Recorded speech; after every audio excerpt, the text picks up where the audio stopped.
What is up, my friends? You are very welcome along to today's transfer news roundup. And I'm not going to lie to you, folks, it's been slim pickings this January transfer window, not just for Liverpool, but right across the board.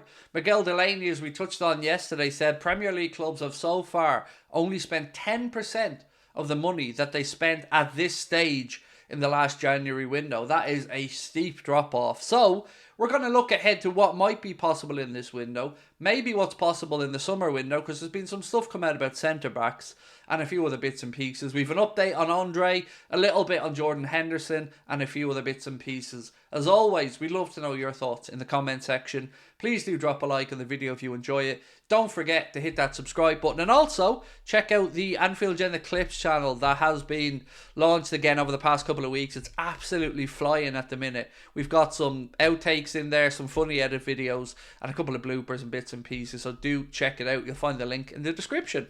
So look, let's get straight into it. A little bit of good news from Alexis Mac Allister. He's been speaking about his time at Liverpool, and what he said for me is really uplifting and heartwarming. He said, "I want to spend many years here at Liverpool. I really enjoy my life here. Hopefully I'll be here for a very long time." And that kind of plays into the positive environment that Jurgen's created at the club, a real family feel. And you take into account that this has been a kind of baptism of fire for Alexis, been playing in a position he's not used to, but yet he still feels at home and he's still loving life at Liverpool. So that's a really good sign and good to see from Alexis. On Jordan Henderson, like I promised, that deal to Ajax is about to go through. It's going to be a contract as per Fabrizio Romano until 2026, which I got to be honest, surprised me somewhat. I thought it would be a short-term deal there in all honesty. So he's moving to Ajax, as we said. Steven Gerrard, well, he's been rewarded for not winning games with El Ettifaq by getting a new contract that's apparently until 2027. It's a little bit weird. Like, I don't know if it's weird or if it's a good sign that the club are backing him. But either way, he has signed a new deal at the club, and he hasn't been doing very well recently, but they obviously are happy with him and are looking to the long game, I guess. So, it's a new contract there for Steven Gerrard. Right, on Andre, because I did tell you at the start of the video we're going to be talking about Andre. Ben Jacobs has an exclusive on this, and he said Fulham have made a £30 million plus £5 million in add-ons offer to Fluminense for Andre. He goes on to say Fulham CEO Alistair McIntosh has already agreed terms with Andre last year, having travelled for the Copa Libertadores final. So it looks like after a lot of will they won't they's on Andre, unless something drastic happens here at the last minute, that seems like a set of numbers that will get the deal done. We've always been told that around £30 million is the number that Fluminense would like, and obviously Fulham have moved a few things around, crunched the numbers, and found the ability to spend that money. So I guess if Liverpool are interested, we'll find out very quickly. But as of right now, it looks like if you're putting your money down, it's most likely that Andre Trindade will leave Fluminense and come to the Premier League to play for Fulham. So let's wait and see what happens there. It is going to be interesting to see how he develops, because when his name came up, there was 3 or 4 Premier League clubs, a couple of Serie A clubs, but ultimately it's Fulham who put their money on the table. So let's wait and see what happens with that one. Little bit on Mamu Sono, because a couple of people are asking over the last few days about him. So this looks reasonable to me, by the way. So there is talk that Liverpool are tracking the 18-year-old Swedish forward who plays for Häcken. 2025 is when his contract, currently runs to. And the figure being mentioned here from reports is that it's going to be just £6 million if Liverpool want to buy him, or anybody wants to buy him. So, although I don't know much about the kid, I don't know what his trajectory is like. If he's playing in the Europa League, scoring some goals, and at 18 years of age is only worth £6 million, that's a deal that surely is worth a roll of the dice if Liverpool are thinking about it. So let's wait and see what happens there. A really interesting story came up yesterday, kind of late yesterday evening, from TalkSport, speaking about Chelsea. And Liverpool are connected in this story because what they say is Chelsea could be vulnerable to offers for Levi Colwill this summer, who was open to leaving Chelsea last summer, because you remember Liverpool's name was being touted around quite a bit with Levi Colwill, and he's somebody I would absolutely love to play for Liverpool. They say that he was convinced to stay by Pochettino.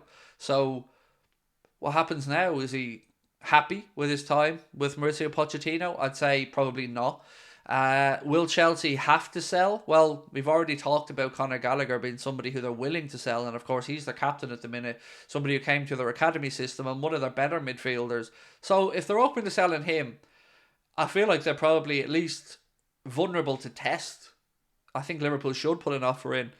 I just don't know what the number would be, and that's where I've been struggling. I asked in the chat earlier on when we were live what you guys think the fee for Colwill would be. I think I'd feel comfortable around 50 to 60, but when you see Chelsea asking apparently £50 million for Armando Broja, you kind of wonder what their valuation for somebody who's homegrown and a real young talent like Levi Colwill will be. I'm actually almost scared to ask the number, but I think for me, 50 to 60 million would be about where I think would be good value in Colwill. But Broja, 50 million quid. What are we saying on that, by the way? Because to me, it seems an extortionate amount of money for somebody who hasn't really proven themselves in the Premier League yet. And, you know, Chelsea have tried to play him this season since he's come back from injury. It's kind of been with mixed results. I think 50 million is a lot of money. More stories from Bill, this time about Bayern Munich's Yoshua Kimmich. They say that the midfielder will be available in the summer, and Liverpool's name has been mentioned as one of the clubs that are interested.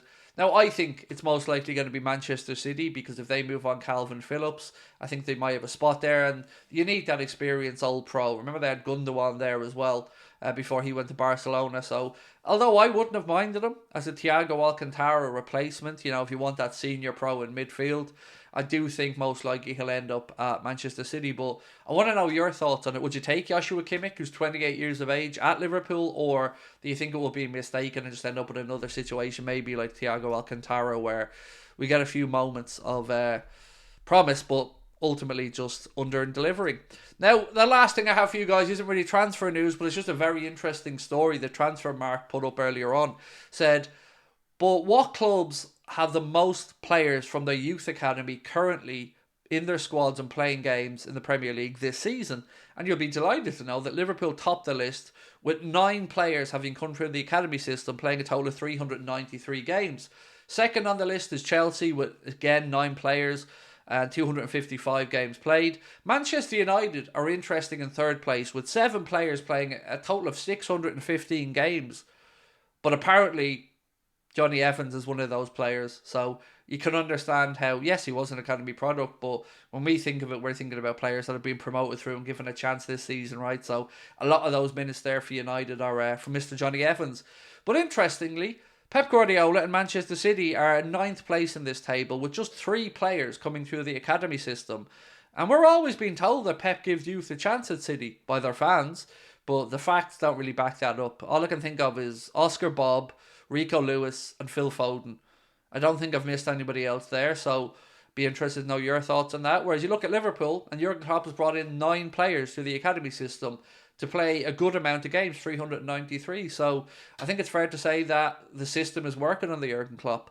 So, my friends, look, that rounds up the Transfer Talk video. We will see you guys hopefully tonight at 8:30. We're going to start looking ahead to the Bournemouth game.